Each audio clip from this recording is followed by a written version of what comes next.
34 stitches.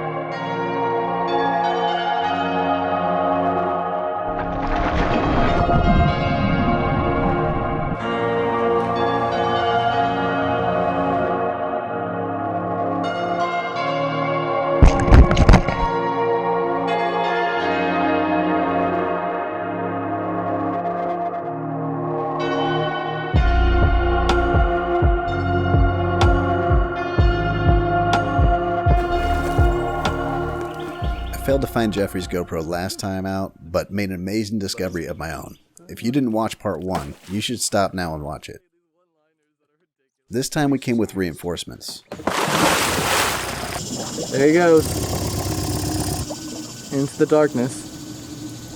So we have the first 2 divers down right now in the hole that has the whale skeleton. I'm gonna be up here watching for any alligators or any boaters and make sure that they're good for a few minutes before I join them, because I don't want anything weird to happen considering this is only a couple hundred yards away from that individual got attacked. Here we go. Oh, you got the first whale tooth? Yeah, well, it's a broken one, looks like.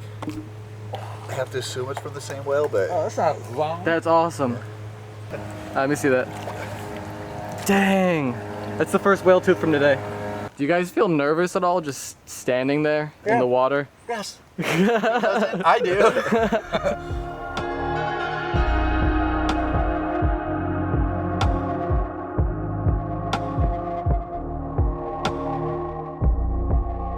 It was, they ended up pulling a 7-footer out of here. I think they hooked it overnight, and by the time they were able to get it into the shore, the alligator was, the 7-footer was dead. But in order to get it out of the water, they actually had to bring somebody out with a kayak. But then there's a 12-footer over here that had way more interest in the kayak than what we were comfortable, so we're not even running kayaks right now. When's the last time you saw him? Yesterday. Whereabout? Right around in here. What's really crazy about today's hunt, and I sometimes have a really hard time conveying with the general public, is how important this is. I've been collecting fossils since I can hold a shovel, and I've only ever made one discovery that could be deemed scientifically important. And this is way cooler than a mammoth skull or a mastodon skull because they don't know a lot about these middle Miocene whales. What I Hunt Dead Things discovered is actually fitting together a piece of the puzzle of this area's prehistory that we didn't know about. And that's why we're gonna dive in these waters even if there's gators. We know it's dangerous, but we're doing our best to mitigate that danger, and we are not gonna let this history get destroyed by the current or a hurricane. We're gonna save it, and it's gonna be part of the public trust. This is what's left of the dive suit after the paramedics cut him out. Yeah, you know, here's the hood. It doesn't, well, look. Well, there's that right there is blood. So that right there is where that gator bit into the hood. Wow, look at those 2 holes. That's terrifying. And here. Sure. I'm assuming you'll get the stuff back to him? Yeah, we'll get it back to him. All right. Thanks, guys. Thank you. You're welcome. Stay safe out there. All right, I'm gonna head back in. Does it bother me seeing his wetsuit and everything? Yeah, a little bit. Actually, more or less, more bothered by the fact that he said he saw a 12-foot alligator here yesterday, so. You can't go anywhere in Florida if you're a diver like us and not deal with gators. Awesome. Did you get that on video? Yeah, that was nice. All right. All right, good luck, man. Just put your... Now it is mating season, and that brings out the aggressive version of the alligators. Check this clip out we got from Christopher in Land O'Lakes. No. So, AJ, how would you extract that alligator the other day? Do you use treble hooks, or are you fishing it? How does it work?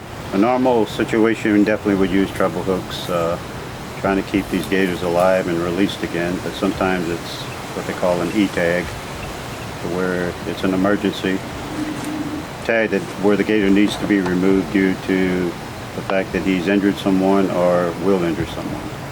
Either safely released somewhere else into another area or one of the gator farms in the area. Unfortunately, this one, the bigger gator just was the culprit that took out the nuisance gator. Yeah. So.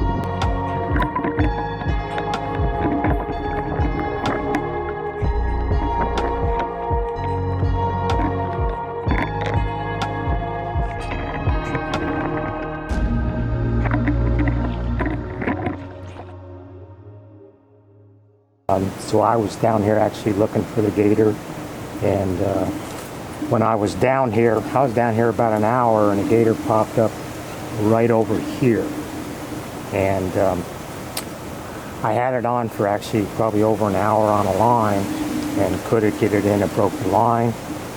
I took a big treble hook over here trying to get some stuff out of the water that it was wrapped around, and that's when I snagged onto a flashlight. Oh yeah. And a flag, a little green flag, and that's when I realized that was probably in fact the gator, and pulled it out over here. You pulled this flashlight out? That and the green bag. With your treble hook? Yes.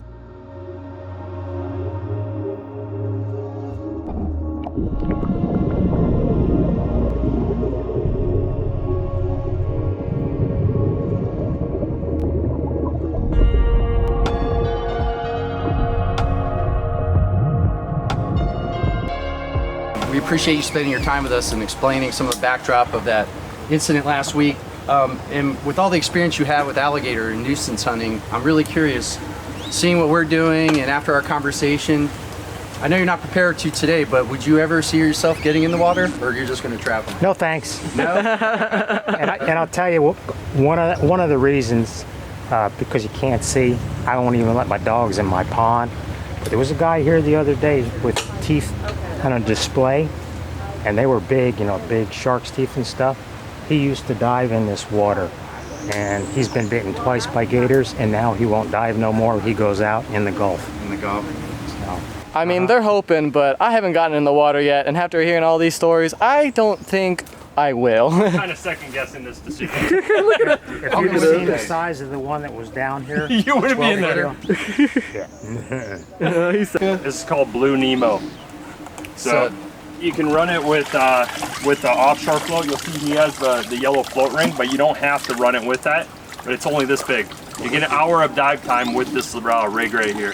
What's your powering it with? Rechargeable? Yeah. Yep, lithium battery right there that slides in the bottom.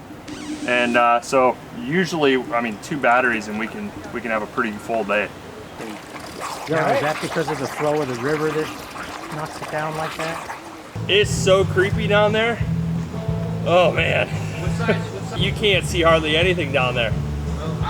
Stop, Cam. Look at him go. Well, he can. He's lit up like the sun. I think he has like $1,000 connected to his head in dive lights at least. Plus, I'm to the point where I'm like, no, I'll stand by. If he goes under, I'll try to swim to him. But at this point, all I am is just flopping around there and just drawing attention to the gators. Oh yeah. This is my kind of artifact here. What we have here is a rare Berkeley Fusion 206. It doesn't get any better than this. What formation is that from? This is Jurassic.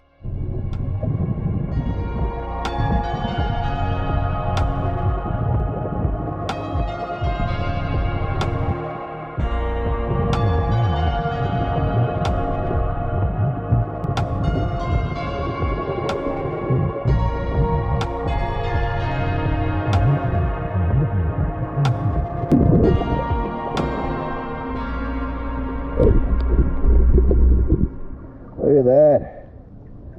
Wow. So after talking to Vic and AJ, I have definitely decided that today is not the day that we are gonna go in the water, but Michael has been finding some really cool things. Michael with I Hunt Dead Things.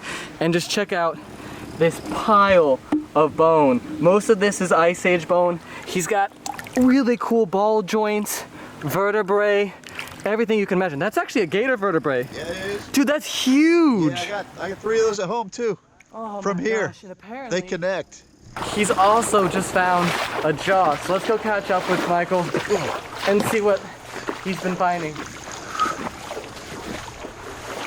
Yeah, Is it shallow over here? on the edge, but it gets deep fast, so you can step off the wrong block and be gone. I have more of this jaw. I think the same jaw at home, believe it or not. So I have a couple pieces at home that fit together. Today I found this. You can see all the sockets. Whoa, wait, that's a gator jaw? The Here's teeth? my teeth. Oh my gosh, let me see. Let me see that good. That's gator. Dude, that is a huge gator. Look at that fully rooted tooth right there. And those would have been, that's a 13, 14, 15, that's a 15-foot animal. Yeah. You also got deer antler over here too. And this is more of the jaw right here. It must be, yeah. Oh, we get a lure. It's got the bumpy surface on the side. That's more of that gator jaw. Yeah. That's the biggest fossil gator jaw I have ever seen, dude. You're killing it, man. Yeah, this is a blast. They outlived us, that's for sure. We call it a day, failing again to retrieve Jeffrey's footage, but NBC worked with the tech company Flymotion, who dropped a rescue drone into the river and eventually found the GoPro.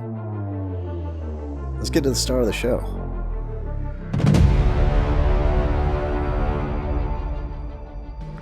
What's up? Game time. Coldest day of the year so far. Coldest day. 3 wetsuits and a lot of shark teeth out there. Gonna be a good day. We're gonna hit some tributaries first, and then we're going in the river. Like the river. It's raging. No one else is diving except us. We're the first ones here. Nobody's camping. Hopefully we get all the teeth before everyone else, because it is a competition. It's a race to get the teeth.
Shark teeth?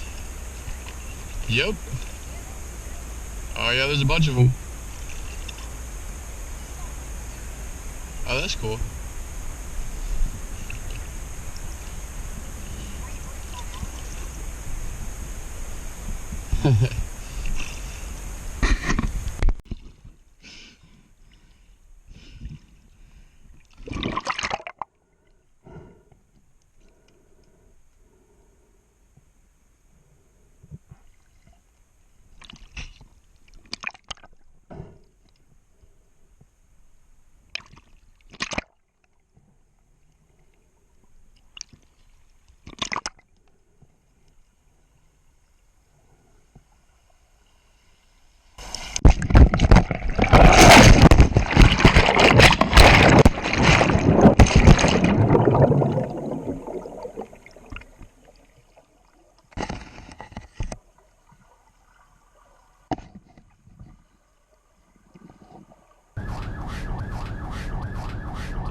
Hey guys, just wanted to let you know I'm doing all right. Just really wanted a megalodon tooth. We're gonna be okay.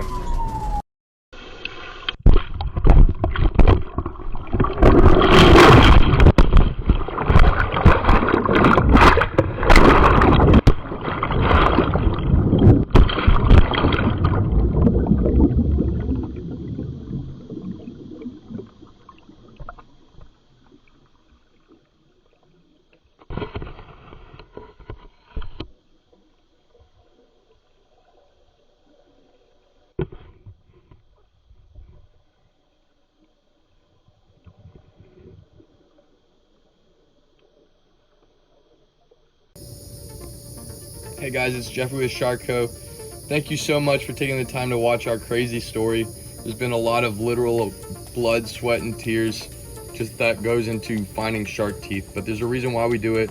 It's an unbelievable treasure to find, and we'll never stop. But Mark's been a great guy since day one putting together this awesome video, but definitely try tapping that subscribe button because he's got a lot more crazy stuff coming as he and I continue doing more hunts in the future. But good things to come. Thanks for supporting the journey. See you guys later. Have a good one.